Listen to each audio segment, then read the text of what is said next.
Ever since Tears of the Kingdom launched, I've heard nothing but Breath of the Wild is better. Breath of the Wild is unplayable now. Tears of the Kingdom is nothing but Breath of the Wild DLC. Tears of the Kingdom is what Breath of the Wild should have been from the start. And of course we could say there is no game better than the other. It is completely a subjective opinion, which is the correct answer. But where's the fun in that? And so for me at least, I will be deciding which game I think is better. We will divide this comparison into 3 parts: story, gameplay, and feeling. The story. Spoiler warning, of course. Some people just straight up dislike the story in both games. It's very non-traditional when it comes to the Zelda series, and let's be frank, the games in their entirety are very non-traditional. The Triforce is not a part of them, the Master Sword is optional, you can skip like 90% of the game, the dungeons, if you can even call them that, are very different. However, I still really love the story that each game tells. The traditional storytelling style would not have worked in the open world style that we got. And because it is open world, they were able to do things that you could not have done in a more linear game. By allowing us to explore at our own pace, discover secrets organically, and piece together the lore ourselves, it feels more personal. The freedom to tackle challenges in any order or even skip entire sections makes the experience uniquely your own. Link falls into the same category that a lot of Nintendo protagonists do: the silent protagonist. Link, like so many other characters, doesn't learn anything or grow as a person. As far as we know, he is the same at the end of the game as he was at the beginning, but this is a good thing usually. Like with other silent protagonists, it allows us to truly be the main character. What we think about something is what Link thinks about it. This isn't an RPG, dialogue options don't change anything. It doesn't matter what we think or Link thinks, but it does increase the level of immersion, which is something I can never get enough of. The majority of Breath of the Wild story doesn't occur during the game, but 100 years prior. While there are obviously still some key narrative moments like Link regaining the trust of Zoras, Cass, and several NPCs, I quite like these interactions, the bulk of the story takes place in the past, and that is done by giving Link amnesia. The story is told through mostly memories, cutscenes, and logbooks that were left behind. Because of this, you could say Link does go through some changes. He starts the game without his memory, but even though he does not remember who he is or who anyone is, he still acts exactly the same as he did 100 years ago, and after regaining his memory, he continues to be himself. The story of Breath of the Wild already happened. We are playing the game essentially at the end, so there's no real growth in his character, and there wasn't really any growth 100 years ago either. That was left all for Zelda, who actually does grow as a character. In Tears of the Kingdom, Link does not have amnesia. Even still, all the major story takes place in past cutscenes. The Tears of the Dragon tell you the story of Zelda, who is really the main character. She is the one experiencing character growth in these games. I don't think Link changes in either game other than physically, but Zelda does. Even though Link is insanely important, the chosen one by the Master Sword and the Triforce of Courage, not to mention the playable character, he isn't the main character of either game. It's Zelda, and I really like this. We are viewing the main character's story from a second-person perspective, through the eyes of someone whose whole purpose is to just be there and assist. Link may be the hero, and he does have his role to fulfill when the time comes, but Zelda's growth, struggles, and sacrifices are what drive the story forward. Zelda is the one whose journey we are truly following, even if it's not always in the foreground. In Breath of the Wild, we see her in a great amount of distress over not being able to use her sealing powers. We see her conflict with her father over how much time she spends researching the Sheikah tech. We essentially see her struggle to find and fulfill her purpose, and I think this is excellently executed by having her contrast with Link. Link already knows his purpose and is, when the time comes, able to fulfill it. He has the Master Sword, and like it's stated by Urbosa, Link stands as a constant reminder of Zelda's own failures. And we get to see her fail multiple times. The world, as it is in the present, littered with ruins and decay, being overrun with wildlife, isn't just a really beautiful and amazing atmosphere, which we will get to later. It's a result of Zelda's failure. The death of the champions, you could say, is her fault. The only person she was able to save before she finally finds her sealing powers is Link. The game really focuses on death. But because Breath of the Wild isn't framed around Zelda's story in the past, but rather 100 years later, framed around Link and the way he views Zelda, it transforms that theme into something more nuanced. It's not just about death, which would be a really depressing game. It's about resilience and hope. Zelda's failures don't define her. Rather, it's her persistence that does. Despite her shortcomings, she never stops trying to protect the kingdom. When Zelda finally unlocks her silly powers, it's not just a moment of triumph for her. It's a relief and fulfillment of purpose. Tears of the Kingdom story is, again, framed around Link, but the main focus is on Zelda. The game picks up sometime after Link and Zelda have begun their reconstruction of Hyrule, but it was interrupted due to Zelda being sent thousands of years in the past after the encounter with Ganondorf underneath Hyrule Castle. Link's arm was destroyed, then replaced by Raru's, and the Master Sword was sent to Zelda in the past after it was destroyed by Malice. You uncover most of the story as Link again. Because of this, the theme is also shifted into something more nuanced. The choice to frame it around Link in the present, instead of Zelda in the past, is continued in Tears of the Kingdom. Zelda's story, from her arrival in ancient Hyrule to the present, is defined by selflessness. After discovering the true power of the Secret Stones and the Master Sword, she willingly sacrifices herself, transforming into an immortal dragon to restore and purify the Master Sword for Link's eventual use, echoing Raru's sacrifice who held Ganondorf at bay, suspended in time. Their sacrifices mirror each other, both offering themselves for the greater good of Hyrule. Ganondorf's motives, while never fully explored, align perfectly as contrast to this. The embodiment of destruction and chaos, standing against the themes of reconstruction that is throughout Tears of the Kingdom. This theme of reconstruction is not only found in the story, but is sprinkled into the very mechanics of the game, from the Zonai constructs to the Ultra Hand ability, allowing Link to rebuild and restore the world around him. The game emphasizes the idea of rebuilding, be it physically, as Link rebuilds Hyrule, or metaphorically, as Zelda and Raru sacrifice their own lives to restore hope and peace. Even the world design follows this. Tarrey Town and Lurelin and several other locations are themed around construction. The game's core emotional weight comes from the realization that both Zelda and Raru will never return to their original selves. Zelda's transformation into a dragon is permanent, and while it grants Link the power he needs to save Hyrule, it also marks the end of the character we've known. This change serves as a reminder that reconstruction is not without loss. Sacrifice is essential for renewal. But this is a Zelda game. And so Zelda does return. Link's arm does heal. In Breath of the Wild, Ganon exists as a force of nature, a manifestation of pure malice known as Calamity Ganon. He's less of a character and more of an embodiment of destruction, rage, and chaos, a constant looming threat that's devastated Hyrule for centuries. This version of Ganon is primal. Stripped of the humanity and cunning that defined his previous incarnations, his role in this game reflects the open-world nature of Breath of the Wild. He's always present, but doesn't directly interfere with the game's journey. Instead, he has already ravaged the land, and your mission as Link is to clean up the aftermath. Ganon's presence looms over every ruined town, every guardian gone rogue, and every blood moon. The tragedy of Breath of the Wild is that this destruction has already happened. Calamity Ganon has won, in a sense, and Breath of the Wild tells the story of the survivors, those like Impa and Purah, who have been holding the kingdom together in its darkest hour. Ganon's defeat feels more like a duty than a climactic battle, because by the time Link faces him, it's clear that the damage is already done. He represents the past. He is not a villain you confront with the hope of stopping, but one you must fight to finally bring an end to the pain and suffering of the present. Ganondorf in Tears of the Kingdom, however, reclaims the role of a villain. He is not just a force of destruction, but an antagonist with a clear agenda. Unlike the mindless Calamity Ganon of Breath of the Wild, Ganondorf in Tears of the Kingdom has personality, ambitions, and a direct hand in the unfolding events. His reawakening underneath Hyrule Castle immediately sets a darker tone for Tears of the Kingdom. His character is more fleshed out, showing a return to form as the Gerudo King who seeks control and power. And his actions force both Link and Zelda into a fight not just for survival, but for the very fabric of the kingdom they've worked to rebuild. This gives Tears of the Kingdom a much more forward-facing story, where the stakes aren't about fixing past failures, but about preventing an even darker future.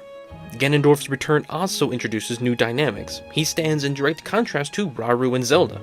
His malice is far more personal and directed compared to the faceless calamity of Breath of the Wild, which makes his presence more threatening and his downfall that much more meaningful. I always thought it was a result of the series being from the 80s, but naming it after Zelda and not Link makes a lot of sense. The games are the Legend of Zelda. Gameplay. The game structure in both games is practically identical. You start with nothing, you get the main mechanics of the game, you go to a select few dungeons, do side quests and smaller dungeons if you want, you go to the final boss, beat him, and you're done. The difference between the games mainly comes from the mechanics and world building. Because these games are open world, obviously they made some changes to the typical Zelda style to make it work. The biggest being weapons. They break now. This is by far the most controversial part of these games, and that is entirely due to the balance. Something I've mentioned a lot in previous videos is game essence, the balance of risk and reward. Breath of the Wild has some issues. The risk most of the time always outweighs the reward.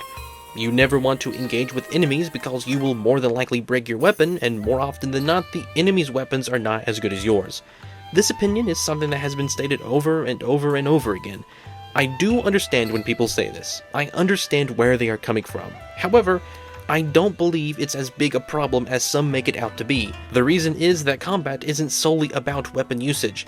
The game encourages players to leverage runes and environmental elements, which adds variety to the combat and means you get to be creative with stuff. Instead of engaging enemies directly, you can use the environment to your advantage. You might push a boulder off a cliff or set up a stasis tree trap for a GigaClan member. That said, the system is far from perfect. While it encourages strategy, it also presents moments where you might feel hesitant to use your strongest weapons, fearing you'll lose them too quickly. This creates a paradox where you might not end up using the best weapons at all, just because you're saving them for the right situation that may never come. This can make the certain parts of the game feel like you're constantly in scarcity mode, even when your inventory is full of great items. The game tries to counterbalance this by incorporating situations where direct combat is necessary, such as against Lynels or during Trials of Strength, but it doesn't completely resolve the issue. This isn't to say the system is inherently flawed. It just requires players to adapt to a mindset that not everyone might enjoy. While it encourages creativity, the balance between risk and reward can feel off. Tears of the Kingdom's response to this was by giving an overhaul to the way weapons work. They still break after so many uses, and you still need to manage them and think strategically, but the ability to fuse any part you want onto the base weapon does fix most of the issues. First, the reward for taking down a strong bokoblin is always a strong monster part. Something I love that this game does is the ability to carry practically an infinite amount of fusible parts. In Breath of the Wild, sometimes you'd have to leave a weapon behind because either you don't want it or you had to leave room for a smashing type weapon or a long-range weapon. But you don't really have to do that in Tears of the Kingdom. You carry with you every weapon part and enemy drops. The fuse system keeps the strategy element intact, but makes the whole process more fun and less punishing. Instead of just waiting for your weapons to break and scrambling for new ones, you're actively upgrading and customizing your loadout. It makes combat more engaging because you can tailor your weapons to suit whatever situation you're in, and it completely removes the feeling of wanting to hoard your best weapons. But weapons in combat are only a small part of the gameplay loop of Breath of the Wild and Tears of the Kingdom. As you are probably well aware, the games are open world. Because of this, the gameplay relies quite heavily off of the map itself. Breath of the Wild emphasizes exploration. This is the best part of Breath of the Wild, because not only is it just fun and satisfying to reach a location you were trying to reach, the game rewards it. The map is massive, but it never feels like space for the sake of space. Every hilltop, every forest, every stretch of desert has something to offer. It never feels like you're aimlessly wandering, even if you're just climbing a random peak for fun. The journey is its own reward, but the game rewards you for it too, whether it's a Korok or hidden chest. Because Tears of the Kingdom, as a sequel, used the same map, the exploration aspect is slightly diminished. There is still exploration in Tears of the Kingdom. The Sky Islands, and not to mention the Depths, provide new areas to explore, but there is considerably less Sky Island than I wanted, and although the Depths are an awesome addition, giving us a brand new layer of Hyrule to explore, they're just not as fun to wander around aimlessly in compared to the overworld. Yes, there is a lot to uncover, and there are moments of genuine excitement, but the sameness of the terrain and enemies makes it feel more repetitive. You don't get the same sense of wonder when you venture down there. It lacks the variety of the overworld, so the payoff isn't as satisfying after you spend some time down there. The paraglider is also not as useful down here, but you know what is? The Zonai contraptions. This is where Tears of the Kingdom really excels. It didn't only give us the ability to make cars and planes and death machines, they gave us the environment to use them in, to make them useful. It's quite hard to explore the depths, but not if you have your hover bike. The same with the Sky Islands. It's a lot easier to explore them if you construct some sort of transportation. Even if they didn't quite match the same level Breath of the Wild has when it comes to exploration, they excelled in providing uses to Tears of the Kingdom's sandbox nature. The last bit of new exploration that comes with Tears of the Kingdom is caves. These things are massive. I feel like there is as much cave as there are Koroks. They feel like the game's version of mini-dungeons, offering puzzles, enemies, and treasure, but much like the depths, after you've explored a good number of them, they start to feel a bit samey. The thrill of discovering a new cave gradually fades when the structures and rewards become predictable. That being said, they do serve a purpose in expanding the game's world, giving players more to do. Where things really start to diverge between the two games is the runes. In Breath of the Wild, the Sheikah Slate gave you access to a core set of abilities: Magnesis, Cryonis, Stasis, and Bombs. Each rune was designed to make the world feel interactive and responsive. Magnesis lets you manipulate metallic objects, adding an element of physics-based puzzle solving. Cryonis allows for easier traversal over bodies of water, while Stasis lets you freeze an object in time and charge them up to launch, often leading to some fun combat scenarios. And of course, the bombs were useful not only for combat, but for interacting with the environment, whether it was clearing obstacles or hunting for puzzles. These runes worked beautifully within Breath of the Wild's exploration-focused structure. They encouraged players to experiment and find creative solutions to problems, fitting in seamlessly with the game's emphasis on discovery and curiosity. However, they were somewhat limited in terms of versatility. Once you understood how each rune worked, there wasn't much room for further innovation or variety in gameplay. They served their purpose well, but were more tools for solving puzzles than fundamentally altering how you played the game. In Tears of the Kingdom, the new abilities, Ultra Hand, Fuse, Ascend, and Recall, feel like a response to this limitation. The developers took what worked in Breath of the Wild and expanded on it, shifting the focus more towards creativity. Ultra Hand is like Magnesis on steroids, letting you pick up and manipulate almost any object in the game world. It doesn't just stop at moving objects around, it allows you to build vehicles and structures, even weapons. Fuse is a natural evolution of Breath of the Wild's breakable weapon system, adding more depth to combat by letting you combine items to create custom weapons. You're no longer just using what you find, you're crafting it into something better, which fixes a lot of the frustration from Breath of the Wild. Ascend is perhaps the most unique of the new abilities. While it might seem situational at first, it actually opens up a whole new way to explore vertical spaces. Instead of constantly looking for the best route up a cliff or into a high place, Ascend lets you bypass those obstacles in a clever, satisfying way. And then there's Recall, which adds another layer of puzzle solving by allowing you to reverse the movement of any object. It's not just a fun mechanic, it ties into the game's themes of time and reconstruction. These new abilities shift the game's style from Breath of the Wild's exploration-driven adventure to Tears of the Kingdom's open-world sandbox. While Breath of the Wild was about discovering what the world had to offer, Tears of the Kingdom is about manipulating that world to suit your playstyle. Ultra Hand, Fuse, Ascend, and Recall give players a sense of ownership over their experience. It's like Nintendo looked at all the crazy stuff people did with the game's mechanics and decided to make a game that encouraged that. The Purr Pad encourages experimentation in a way that the Sheikah Slate's runes never quite did. Being a sequel meant focus on exploration takes a bit of a backseat. While there's still plenty to discover, the real fun comes from what you do with what you find, not just the act of finding it. And, because it's a sequel, it had the advantage of looking at what Breath of the Wild did right and wrong.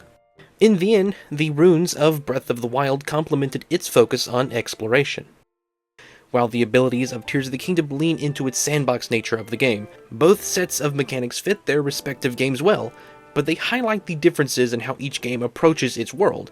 Breath of the Wild rewards curiosity and patience, while Tears of the Kingdom empowers creativity and experimentation. Neither approach is inherently better, but they do make the two games feel very distinct from each other, even though they share so much DNA. Feeling. There is a feeling that each game gives me. It's very hard to put into words. It's just something you get from these games. The feeling of Breath of the Wild is one of solitude and discovery. From the moment you wake up in the Shrine of Resurrection, you are thrust into the world that has already moved on from its great disaster. The ruined towns, abandoned shrines, and overgrown fields all tell the story of Hyrule that has been broken by calamity, and it's up to you to piece it back together. The quietness of the game's world complements its open-ended gameplay. You're often alone, except for the occasional traveler or stable. This solitude lets you absorb the world at your own pace, taking in the history and atmosphere as you uncover more about what happened 100 years ago. The exploration-focused mechanics mirror the journey Link is on. He's rediscovering his memories and a land that has lost its way, just as you are learning how to navigate this open world for the first time. Each shrine, Korok seed, and enemy encounter is a small puzzle piece that adds to the larger story of Hyrule's fall, and the lack of hand-holding in both gameplay and story encourages you to take things on your own term, and the sense of accomplishment is amplified by how organically the world reveals itself to you. The extremely simple act of climbing a tower might seem meaningless to some, but combine that with the music, the journey you took to get there, the challenge of climbing up it, the view from the top, and the reward for both the map and now a platform to paraglide off of, gives me a feeling like nothing else. The high-pitched, fast piano music that plays when you're spotted by a guardian will never be matched. Knowing in the early game your only option is to run and hope you get away is such a unique experience in a video game. Tears of the Kingdom, on the other hand, feels more populated and alive. It's a game about reconstruction, literally and figuratively. Hyrule is rebuilding after the events of Breath of the Wild, and the world is filled with new life and new challenges. Where Breath of the Wild was about discovery, Tears of the Kingdom is about creation. The story leans into this idea with the Zonai technology and the ever-present theme of restoring what was lost. The way I felt the first time I jumped down a well in Tears of the Kingdom and ended up falling into the depths without even knowing they existed, I am still searching for again. The game does so much to make each place feel unique, from the music to the lighting to the sound. When you manage to get up to one of the highest sky islands and are able to just survey the land, even if you're not doing anything, just looking down, it's still enjoyable. Breath of the Wild instills a quiet awe and sense of sadness paired with hopefulness, while Tears of the Kingdom gives you the exhilaration of creation and recovery. Together, they tell a complete story of loss and recovery with the gameplay mechanics that perfectly match the emotional beats of each journey. To say one game is objectively better than the other is hard for me, but I have to go with Tears of the Kingdom. It builds upon the foundations laid by Breath of the Wild, introducing new mechanics and experiences that truly enhance the overall gameplay. The creative freedom offered by the Zonai technology and the vastness of the depths and Sky Islands contribute to a sense of limitless potential that I find incredibly appealing. However, if given the choice, I would choose to play Breath of the Wild for the first time again, over any other game. That initial experience of stepping into a beautifully crafted world filled with mystery and exploration is something that I can never replicate. The feeling of isolation and discovery, the wonder of uncovering the story hidden in ruins, the feeling of a quiet yet expansive journey, it's an experience I'll always cherish. Both games have their unique strength, each offering something different that resonates with me. They represent two sides of the same coin. And although I consider both to be perfect in their own way, when viewed from a vacuum, separate from one another, Tears of the Kingdom is superior in my eyes. Please, let me know which game you think is better. And you can tell me all the mistakes I made as well. You love doing that. I would dearly appreciate a like and a subscribe, but that decision is completely up to you. But thank you for watching.